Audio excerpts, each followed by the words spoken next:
दुसरे बांधकाम विभागाची लिस्ट आहे, चिल्लर चाल्लर कामं याची टोटल जर लावली माझ्या कारकिर्दीमध्ये एका वर्षामध्ये तर हे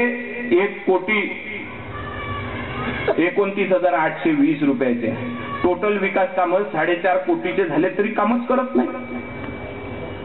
अरे जे 2006 पासून तुमचा त्या कर्मचाऱ्याच्या 6व्या वेतनाचा फरक देणं झाला नाही, ते 2006 पासून जे पेंडिंग होते, जे मरमर तुमच्या मागे हिंडले, आंदोलनही केले, तुम्ही कबूलही केलं का आम्ही पैसे देऊ, आणि आम्ही जेव्हा विचारलं का केव्हा देता तर कहाचे देऊ. अरे त्या कर्मचाऱ्याचे सुद्धा पैसे दिले हे प्रूफ आहे. 3.25 कोटी बाकी होते, पहिल्याच महिन्यात 3 टप्पे या 6व्या वेतनाच्या फरकाचे देऊन टाकले. 3.25 कोटी पैकी 2.25 कोटी रुपये माझ्या हातावर या कर्मचाऱ्याचे दिले. आता फक्त 1 कोटी बाकी आहे आणि ते लवकरच देईन. आंदोलनामध्ये मीच भाग घेतला होता, आंदोलनामध्ये मीच ठरवलं होतं का 5 वर्षाचे 5 टप्पे, असे 5 टप्प्यामध्ये तुम्हाला पैसे देण्यात येईल. पण मी धावपळ केली, राजूभाऊ घेऊन गेलो, ज्या मंत्र्याच्या पाया पडायच्या असून त्याच्या पडलो, 13व्या वित्त आयोगातून पैसे आणले, रस्ता अनुदानातून पैसे आणले, वैशिष्ट्यपूर्ण मधून पैसे आणले, कुठूनही आले असं काही झालो असं तुमच्यासाठी भिकारी झालो आणि या कर्मचाऱ्याचे पैसे दिले. हे पाक केलं.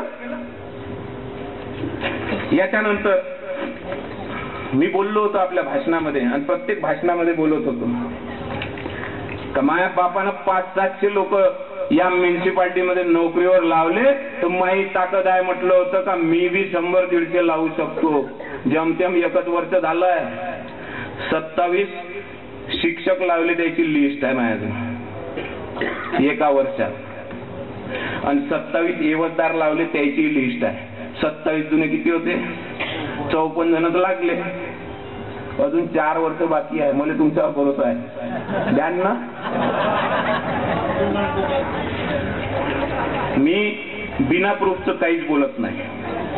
81 कर्मचारी हे फिक्स वर केले, फिक्स पेमेंट मिळालं पाहिजे त्याच्यासाठी मी लढा दिला होता. मी माझे वचन सगळेच पाळून राहिलो. मी कसा आहे याचा अभ्यास करा हे नगरसेवक आहेत सांगून राहिलो. मी काय आंदोलन केले याचा अभ्यास तुम्ही पहिले करा. मी काय वचन दिले लोकांना याचा पहिले अभ्यास करा आणि मग तुमच्या कामाचा आग्रह धरा. पहिले मी कसा आहे, मी काय यांच्याशी बोलतो, मी काय वचन दिले हे पहिले पारखून घ्या आणि नंतर तुमचे काम सांगा. यायचे पर्सनल काम, माझ्या नातेवाईकाला नोकरी दे आणि माठून नातेवाईक आहे ह्या लायब्ररीतला त्या लायब्ररीत नको पाठवजो, त्या शाळेतला ह्या शाळेत नको पाठवजो. याचीच नाराजी, दुसरी काहीच नाही. काही जणांची पैसे नाही खाऊ देत म्हणून नाराजी. स्वतःही भोकाची गार आहे 1 रुपया खात नाही. आणि हे तुम्हाला चरण सिंगच्या हातावर झालेल्या कामाचे हे सुद्धा नगरपालिकेची लिस्ट आहे. याच्यामध्ये थकीत ज्याचे 3-3, 4-4 वर्षापासून ठेकेदाराचे बिल होते, जे दिवसन रात्र मेहनत केली, हबीबबाई सारखे ना त्या पैठाण पठाण सारखे ज्यानं 4-4 वर्ष पेमेंट मागितले नाही, चरण सिंगानं त्याला होंगलं सुद्धा नाही, पण त्याचीच मेहनत केली, त्याचंच काम केलं, त्याच्याच पक्षाचा माणूस निवडून आणण्यासाठी प्रयत्न केले, तशा माणसाचे सुद्धा बिल काढले. या कोणता त्रास न देता त्याचा आकडा आहे इथं 5,79,20,020 रुपये दिले. ज्या म्युनिसिपाल्टीची आर्थिक परिस्थिती खराब असताना 5.6 कोटीचे बिल देऊ शकतो, 2.25 कोटी कर्मचाऱ्याचे देऊ शकतो, 4.5 कोटीचे विकास कामं या गावामध्ये घेऊ शकतो. तुम्ही त्या 7वी पास पेक्षा तर बराच आहोत. आज कमीत कमी तुम्हाला भीती तर नाही आहे, ज्याचे टपरीन दुकानं आहे, ज्याचे बांधकाम सुरू आहे तर या येणार तर नाही बा, बुलडोजर तर आणणार नाही. या गावामध्ये दंगा नाही, या गावामध्ये चोट्याचा धंदा नाही, या गावामध्ये 2 नंबरचे धंदे आटोक्यात आहे. तर तुम्ही या सत्तेवर विश्वास दाखवला म्हणूनच आटोक्यात आहे. ज्या दिवशी हे सत्ता पडल त्या दिवशी हे रोगराई माजल्याशिवाय या शहरामध्ये राहणार नाही, मी लिहून देतो. मी म्हटलं होतं का तुम्हीच माझी ओळख पटवू शकता. अनिल बाबू सांगे का याला कोणीच ओळखत नाही म्हणे. अरे वरत हो खालचं वरतवालं नाही, मुंबईवालं. माझ्या वडिलाची पुण्य आहे, माझ्या वडिलाचं काम आहे, माझ्या वडिलाच्या सभागृहामधले भाषण रेकॉर्ड झालेले आहे. माझे वडील किती इमानदार होते हे सगळ्याच नेते मंडळीला माहित आहे, ज्यांना आज पद भेटले आहे किंवा जे आज मंत्रिमंडळात मंत्री म्हणून पदावर आहेत, त्यांना माझ्या वडिलाच्या इमानदारीची जाणीव आहे. मला काही ओळख सांगायची गरज नाही. असं लेटर दिलं नगरपालिकेचं का तो पहिले नाव वाचते राहुल वीरेंद्र बाबू देशमुख, फटकन काम करते फटकन सहाय्य करते. हे फक्त माझ्या वडिलाची पुण्य आहे. आणि मला ओळख उपाध्यक्ष म्हणून तुम्ही दिली म्हणून मला ओळख सांगायची गरज पडत नाही. हे तुमच्याच हाती राहते. कुणाले उपाध्यक्ष करायचा आहे, कुणाले अध्यक्ष करायचा आहे, कुणाले पाडायचा आहे, कुणाले निवडून आणायचा आहे, ह्या आपलं लावून राहिला महेश बना देता. म्हणून मी यायला साऱ्याला सांगून दिलं का आपल्या घराच्या समोर पाट्या लावून द्या नगरपालिकेचे अध्यक्ष. सन 2000 पुढचं चरणसिंग भरणभाव त्यांचे का घेतलाय अध्यक्ष कोणाला करायचं तो ठरवणार आहे स्टेशनावर बसून तोडता. याच्यातला पुष्कळ काही तुम्हाला राजू भाऊन सांगितलंय. याच्यातली कॉपी जर मी मार्क केलेली पाहिजे असं नाही, या रंगीत याच्यातली पाहिजे असं ज्याच्यामध्ये याचा भ्रष्टाचार उघडकीस होते आणि हे उघडकीस नाही झाला पाहिजे, रिकव्हरी आपल्या अंगावर नाही निघाल्या पाहिजे, याच्यासाठी ते सत्ता परिवर्तन करा. हे बजेट म्युन्सिपाल्टीचं बजेट आहे, याच्यात खोटे आकडे राहत नाही. हे बजेट जेव्हा पेश झालं तेव्हा चरणसिंगाला जर गावाची तळमळ होती, जल मल्ल आणि अजून काय व्हायचं रस्ते म्हणते तो आपल्या भाषणामध्ये, हे सकटाक्षणी मी लक्ष देतो आणि ते इतकं प्रेम माझ्या गावावर माझं आहे की इतका फंड मी आणलेला आहे आणि मला इतके विकास कामं करायचे आहे, तुम्ही मला संधी द्या. आणि कोणाच्याही हाती आता जर सत्ता असेल तर त्यांनीही याच प्रकारे कामं करा, चांगले दर्जेदार कामं करून दाखवा. त्यानं केलं तसे करून दाखवा. मग संधी काऊन नाही दिली आम्हाला? याचं बजेट आहे 9-10चं 30 कोटीचं 34 कोटीचं. त्याच्यानंतर 10-11चं बजेट आहे 30 कोटीचं. त्याच्यानंतर वाढलं आहे बजेट 11-12चं 36 कोटीचं.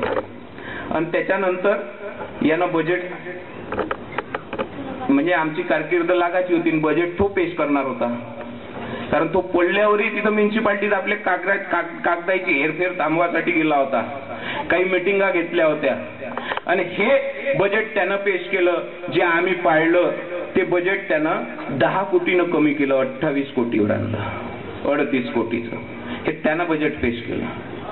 आणि त्याच्यानंतर त्याला जर तळमळ होती गावाची तर त्यानं बजेट पेश करताना सगळे कामं घ्यायला पाहिजे होते, सगळे कामं सुचवायला पाहिजे होते, बजेटमध्ये त्या कामांची तरतूद करायला पाहिजे होती. रस्ता अनुदान मी जे आणलं आहे तो जे ठाकूर सांगून राहिला या बजेटमध्ये मागच्या वर्षीच्या रस्ता अनुदानाची तरतूद काऊन नाही आहे हे तुम्ही त्याला विचारलं पाहिजे.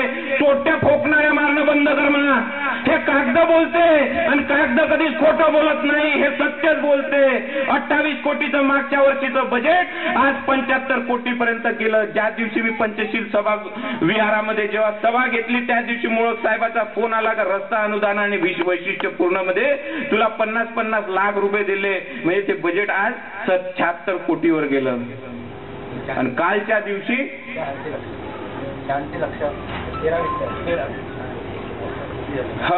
परवाच्या दिवशी त्यांचाच फोन होता आणि माझ्या गौरखेडे साहेबाचा फोन होता का आपल्याला 13 वित्त आयोगामध्ये पुन्हा 86 लाख रुपये मिळाले.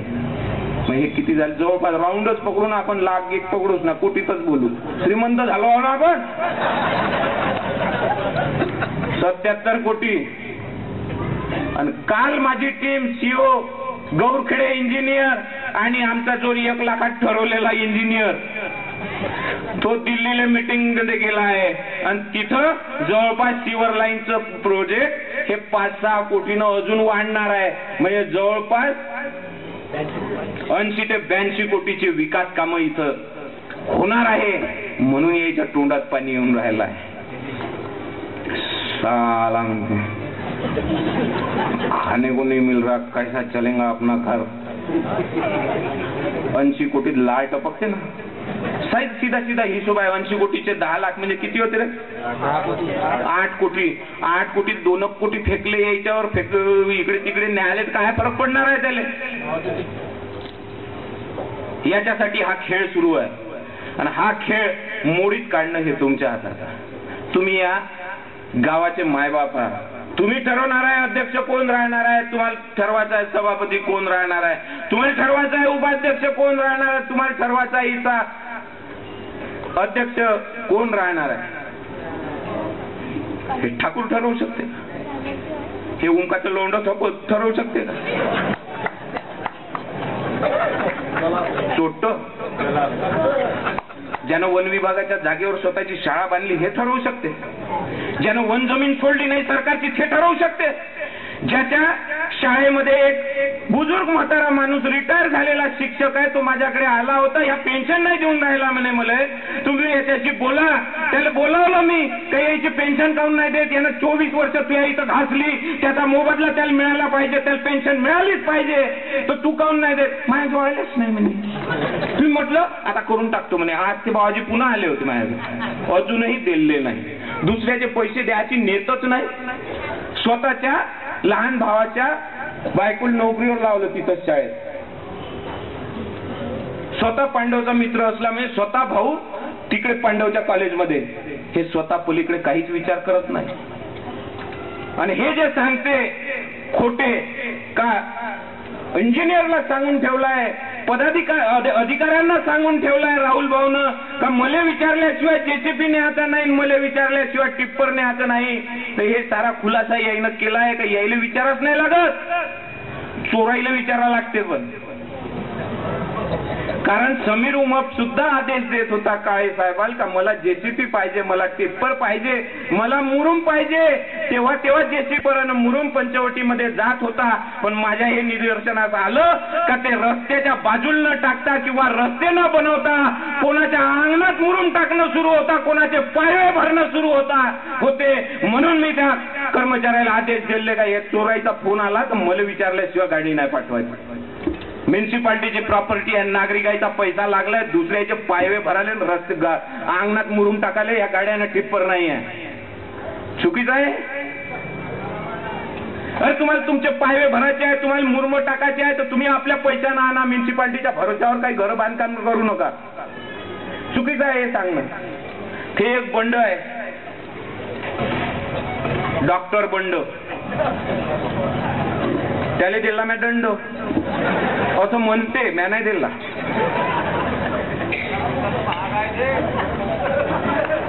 त्यानं इल्लीगल बांधकाम केलं. मॅप सँक्शन आहे त्याच्यापेक्षा जास्त बांधकाम केलं. मॅप सँक्शन असल्यावर जास्त बांधकाम केलं हे वेगळं, रेसिडेन्शियल प्रॉपर्टीमध्ये कमर्शियल बांधकाम केलं हे. आम्ही काय त्या बंडन फंडन उडान टप्पून टिप्पी दांडूले काही लक्ष देत नाही.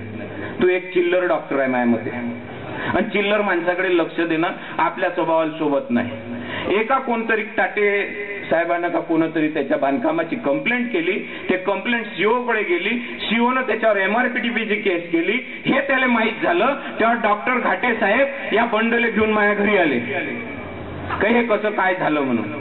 म्हटलं ह्याच्यात मी काहीच नाही करू शकत. एक वेळा पोलीस कंप्लेंट झालेली आहे, तू जाऊन जमानत घे, मग पाहू केस मध्ये काय करता येईल. ह्या गेलाच नाही, महिनाभर नाही गेला. ती पाहून घ्या त्याला अटक कोणत्या तारखेला झाली, कंप्लेंट कोणत्या तारखेची आहे. महिनाभर या जमानत घ्यायला गेला नाही. PI साहेब म्हणू थकून गेले का तू ये न घे. शेवटी SP बर्डन येतच असं धरला ना आणला त्याला दुपारचा. तर राहुल देशमुखानं केलं म्हणते. मी काय करीन? कोण होय तो बंड? काय राजकीय शत्रू आहे ना का? डॉक्टर वाईट आहे इतके? पूर्ण डॉक्टर विरोधात गेले म्हणजे. कोण गेले? गोविंद काका गेले माझ्या विरोधात, डॉक्टर नबीरा गेले माझ्या विरोधात, डॉक्टर चिंचे गेले माझ्या विरोधात, डॉक्टर ठोमाजी गेले माझ्या विरोधात.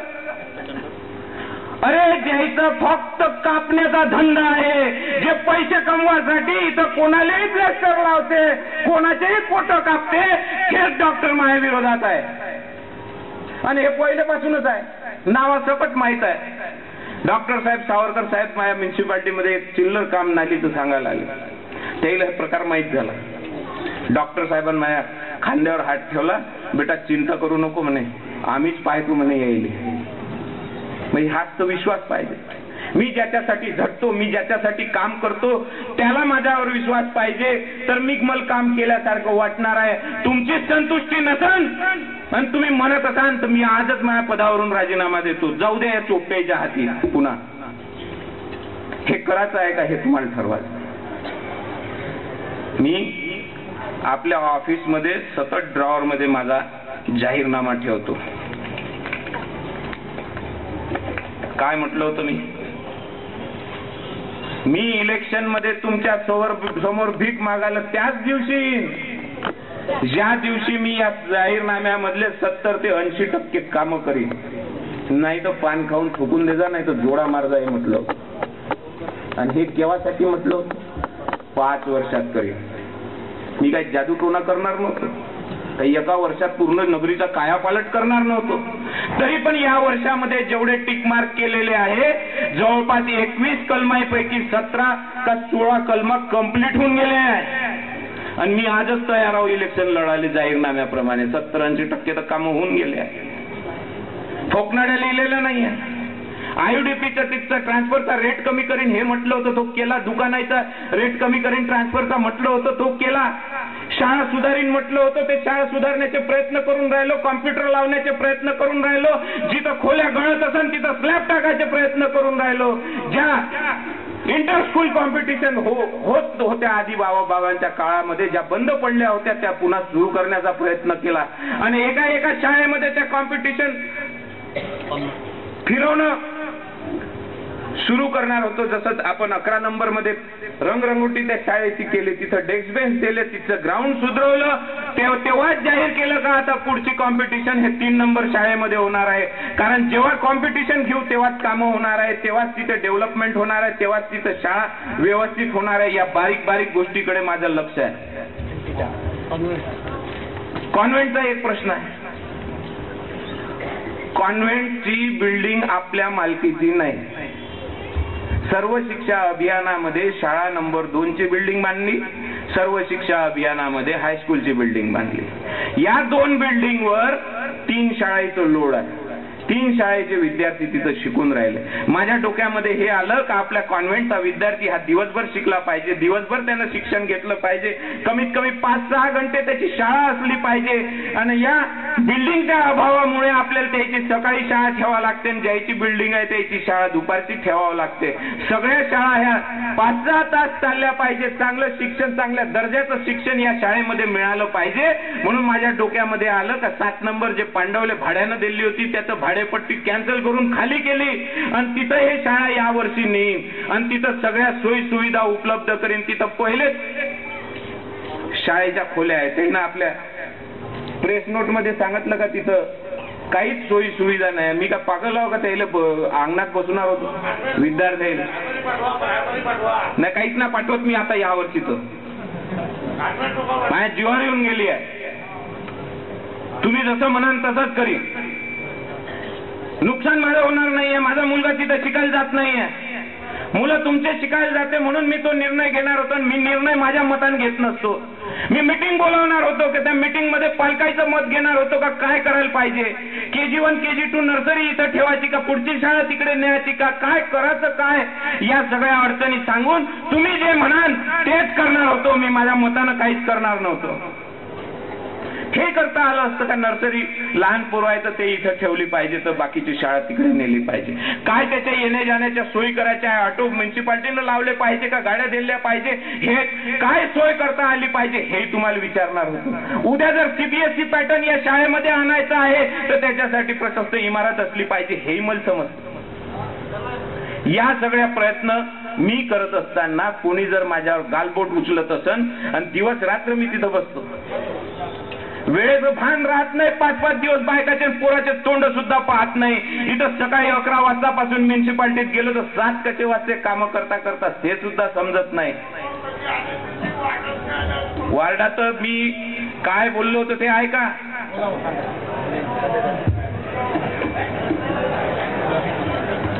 मला काम सांगाल, तुम्हाला काम कोणतं आहे हे तुम्ही सांगितलं पाहिजे, त्याच्याशिवाय मला कळणार नाही. मी तुमच्या घरी काम कोणतं आहे हे विचारायला येणार नाही, हे बोललो होतो. मी जिथून जिथून कंप्लेंट आल्या तिथं तिथं गेलो. प्रत्येक गल्लीत जर पोहोचलो नसेल तर ती माझी चूक आहे. मी पोहोचू शकलो नाही सकाळपासून. जो कोणी गरीब गुदा येत असन, जो कोणी इंजिनियर ऐकत नसन, सीओ त्याचं काम करत नसन, तर त्याचं काम करण्याचे प्रयत्न केले. घरकुलाचे सगळे जे घोळ होते ते निपटवण्याचे प्रयत्न केले. जो जो घरकुलासाठी येत असन त्याचं घरकुल सँक्शन झालं पाहिजे याचे प्रयत्न केले. हे चूक केलं. या अजून कामांमध्ये काही बोंबा सुरू आहे गावामध्ये. या बोंबा सुरू आहे का पाण्याचे मीटर बसवले. तुम्ही म्हणे न बसवणार नाही म्हणून म्हटलं होतं मी. आठवा चांगलं. मी हे म्हटलं होतं का मीटर बसवायचे आहे पण मीटरचे पैसे लागू देणार नाही. जे कनेक्शन तुमच्या घरी झालेलं आहे त्याचे पुन्हा कनेक्शन चार्जेस लागू देणार नाही. हे तेव्हाच विरोध केला होता. मग माझी सत्ता आल्यावर मी कसे तुमच्याकडून पैसे घेणार आहोत. फुकटात मीटर लावून दिले आणि फुकटात कनेक्शन करून दिले आहे आणि ज्यांचे व्हायचे आहे त्यांचे सुद्धा करण्याच्या प्रयत्नामध्ये आहोत. मीटर एवढ्यासाठी लावले का त्या योजनेमध्ये मीटर लावणं जरुरी आहे म्हणून ते मीटर लावले आहे. माझ्यावर विश्वास असेल तर ऐका. मी तुम्हाला विश्वास देतो का त्या मीटर प्रमाणे नागपूरमध्ये जशी आकारणी होते तशी या गावामध्ये होणार नाही. जे 1200 रुपये पाण्याच्या टॅक्सचे तुमच्या आकारण्यात येतात तेवढेच आकारण्यात येणार आहे. त्याचे युनिट तपासणार आहे आम्ही का 1200 रुपयामध्ये तुम्हाला किती पाणी भेटून राहिलं, किती युनिट पाणी भेटून राहिलं ते आकारणार आहे आणि तेवढा आकडा युनिटचा तुम्हाला 1200 रुपयामध्ये फ्री ठेवणार आहे. मग तुम्हाला हे झळ पोहोचन का आपण ते युनिट वाचवले पाहिजे म्हणून तुम्ही त्याला तोट्या लावाल, तेव्हा या गावाचं त्या डॅमचं पाणी वाचणार आहे. एवढ्यासाठी मीटर लावले आहे का तुम्हाला पाण्याचं महत्व समजलं पाहिजे. कोणी संडासात नळ सोडून देते, कोणी नालीत नळ सोडून देते. लाखो लिटर पाणी नदीत चाललंय आणि वाया चाललंय. ते कोणाच्या कामी येऊन नाही राहिलं. त्याच्यावर लाखो रुपये फिल्ट्रेशन प्लांट मध्ये, पंप हाऊस मध्ये खर्च होऊन राहिले. याची किंमत तुम्हाला कळायला पाहिजे म्हणून फक्त मीटर लावले आहे का त्याचं युनिटच्या वर बिल आलं तर आपल्या खिशावर झळ पोहोचेल बा म्हणून आपण टोपी लावून ते बंद केले पाहिजे. एवढ्यासाठी मीटर लावले. दुसरी